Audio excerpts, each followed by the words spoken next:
All right, hey everyone, welcome back. Ready for another deep dive? Today, we're taking a look at modern-day North Korea, like, beyond just the headlines we usually hear. Yeah, it's going to be fascinating, I think. Totally. We've got some really cool sources to pull from, too. We're talking firsthand accounts from, well, tourist vloggers, people who actually went there, plus a documentary that goes deep into Kim Jong-un's reign. Oh, and we've got this Bloomberg article that gives a voice to North Korean defectors. Wow, it's a really interesting mix. For sure. I mean, just thinking about it, you've got the picture North Korea wants to show tourists, right? And then you've got the reality that its people and those who escape are dealing with. It's like a whole different story. Absolutely. So let's start with the tourist experience. These YouTubers, they had layovers in like Moscow and Beijing before landing in Pyongyang. Oh, wow. Talk about a culture shock, right? Oh, absolutely. And get this, the YouTuber Indigo Traveler, he even mentioned seeing stacks of the Pyongyang Times at the airport. Wow, you're greeted with propaganda right away. Yeah, setting the tone, I guess. Totally. It's all about controlling the story, how visitors see North Korea. And it's not just newspapers, right? You've got those like super organized parades and the monuments everywhere to the Kim Dynasty. Yeah, yeah. It all contributes to this image they're trying to create, right? Exactly. National unity, strength, all that. It's like stepping into a different world almost. Indigo Traveler described Pyongyang as spotlessly clean. He even said you could eat off the floor. Seriously? Yeah, I know, right? But then outside the capital, he saw some pretty rundown infrastructure. Hmm. That's interesting. That pristine image in Chaoyang, though, I mean, that's got to be on purpose. It's like they're trying to counter all the stories about poverty and hardship, especially for those foreign visitors. Makes sense. And, Indigo Traveler was surprised by, like, how many cars there were. Oh, yeah. Yeah. But then he noticed the number plates are color-coded. What? Really? Yeah. Apparently the color tells you about the person's social status. Oh, wow. I mean, it's not subtle at all, is it? Nope. A constant reminder of the hierarchy there. Like, even your car reflects your place in the system. Yeah, it's kind of crazy. But there are these moments, though, in the vlogs where you see the cracks. Oh, like what? So Indigo Traveler's at a fun fair, and the Ferris wheel just stops, and he describes it as, like, eerie silence. Really? So no screaming, panicking, nothing. Nothing, which is like the opposite of what you'd expect at a fairground, right? Oh, totally. Wow, I mean, that says a lot about the control there. People are afraid to express themselves, Like, even a negative reaction could be trouble. Yeah, it's kind of creepy. And then there's another time he's at a bowling alley, and the power just goes out. Oh, Yeah, no. just for a second, but still. A glimpse behind the curtain, I guess. Right. But then there's the food. All the tourists, they rave about it, like how much there is and how good it is. Hmm. Do you think that's just for show? Maybe. It's like they're countering the idea of widespread hunger. Plus, it makes them seem hospitable, right? Oh, for sure. Another layer to that perfect image they're building. Exactly. Speaking of images, though, that's where the documentary, Best Documentary, comes in. This one shows us a different side of North Korea. They have amusement parks, fun stuff.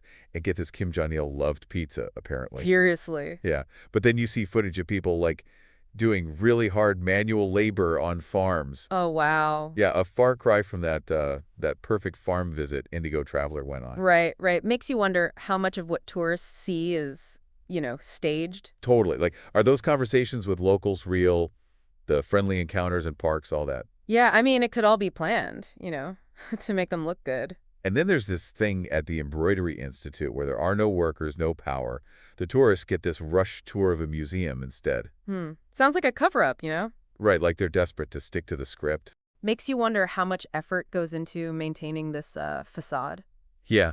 And then at this model school, there are kids like 3 years old reciting Kim Il-sung's life story. Whoa, that's unsettling. I know, right? It's more like indoctrination than education. Absolutely. Teaching kids to idolize the Kim dynasty it shapes their whole worldview, especially when you think about those images of, like, the kids marching in Pyongyang, Yeah, it's a lot to take in. So it's like we're trying to see this whole picture of North Korea, but we're only getting these, like, tiny pieces. We see these bits of everyday life from tourists, but then the defectors paint this much darker picture. And the more we uncover, the more we realize we don't really know much about what's happening inside, right? Right, like earlier we were talking about Kim Jong-un's education, went to school in Switzerland, loved basketball. Yeah, it's like such a contradiction, right? He was exposed to democracy, a completely different world, but then he makes things even tougher for his people. I know. It makes you think, like, did any of that even affect him? Or does it just make him even more convinced that his way is the right way? It's tough to say. I mean, who knows what's going on in his head, but it makes you think about how powerful ideology and upbringing can be. And with the regime controlling all the information, how do we know what anyone there really thinks? Are they actually devoted to the Kims, or are they just too scared to say anything else? That fear is definitely there in the Bloomberg article. Like the defectors talk about being watched all the time, the threat of prison, even execution for, the smallest thing. Wow. It's like living in a, what's that word, a panopticon, constantly being watched. Exactly. And even when they escape to South Korea, that fear stays with them. Really? Oh, yeah, they're afraid to criticize the regime, worried about it could happen to their family back home. That's awful. One defector even said he felt like a ghost, like he didn't belong anywhere. Yeah, that feeling of displacement is pretty common. They've left their whole lives behind, their families, their culture. And then fitting into South Korea, well, it's not always easy. I can imagine. They have to deal with cultural differences, the language, finding jobs. The article even mentioned that some defectors don't even know how to use ATMs. Oh, wow. Think about that jump, though, from one of the most isolated countries in the world, technology-wise, to one of the most advanced. I know. It's like time travel. And even though South Korea is welcoming, they still feel different, like outsiders. Yeah, it's a hard thing, and every defector's experience is different. Some adjust well, find success, build new lives, but for others, it's a really tough journey, both practically and emotionally. The Bloomberg article really highlighted that. Like some defectors talked about discriminations because of their accent, trouble finding good jobs, feeling alone. It really shows that escaping North Korea, it's not a guaranteed happy ending. Freedom comes with its own challenges. And it makes you wonder, what happens next for North Korea? Can anything really change with the regime being so controlling? Yeah, I mean, experts have been debating that for decades. The Kim dynasty has survived so much already. Famines, sanctions, international pressure, they just seem to hold on. But, like, at what cost to their people? Exactly. And what we've seen in these sources, it shows the impact goes way beyond North Korea's borders, right? It affects defectors' lives, international relations, everything. I know it's a lot to think about. We started this whole deep dive wanting to understand North Korea, but I feel like we've barely scratched the surface. Well, that's how it is with North Korea. It's a country full of secrets, contradictions, it's tough to know the truth, and it takes looking at lots of different sources to get even a little bit of understanding. Yeah, I mean, we've talked about the propaganda, the control, how brutal it is, but there are these little moments of, like, humanity that come through, like just normal life, reminding us that there are real people living there. It's important to remember that there's a human side to this whole thing. Yeah. It's easy to focus on the politics, the nuclear stuff, Kim Jong-un itself. But we can't forget about the millions of people just trying to live their lives. Exactly. They may not have a voice, their stories might be twisted by the regime, but they're there. And we need to try to understand them, listen to their stories, and, hope for a future where they have freedom and dignity. I agree. It's a tough challenge dealing with a regime like that. But it's important. I mean, we should be trying to talk, to understand each other, to work towards a future where everyone can live in peace. And that brings up an important question for you, the listener. We've seen how messed up things are with the Kim regime, all the pain and suffering. But even in the darkness, there's a little bit of hope, a sign that people are strong. You mean the defectors, the ones who risk everything to escape? Yeah, they show that even in terrible situations, people don't lose hope for something better. And that's pretty powerful. Yeah, it's inspiring, to see that kind of strength. It makes you think about those tourists who were talking about earlier, the ones who choose to visit North Korea. It's easy to be critical, right? Like, why would you go to a place with such a horrible human rights record? I get it. It's a valid point. And it brings up a lot of ethical questions, like, are those tourists helping the regime by spending their money there? Or are they giving us, a peek into a place that's totally closed off?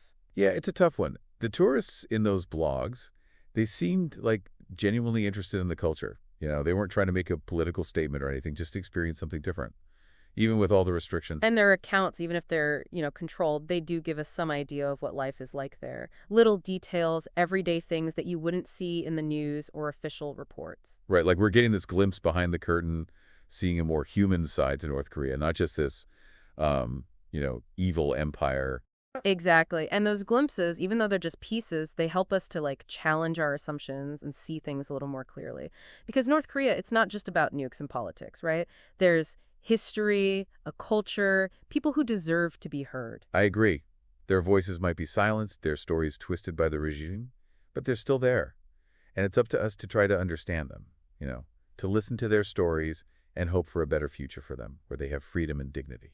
And that brings us to our final thought for today. We've been digging into North Korea, all the contradictions, the awful things that happen, the costs to the people. But even with all that darkness, there are these little sparks of hope. Acts of defiance, stories of survival that show how strong people can be. Yeah, those stories really stick with you. They remind us that even in the toughest situations, people never stop hoping for something better.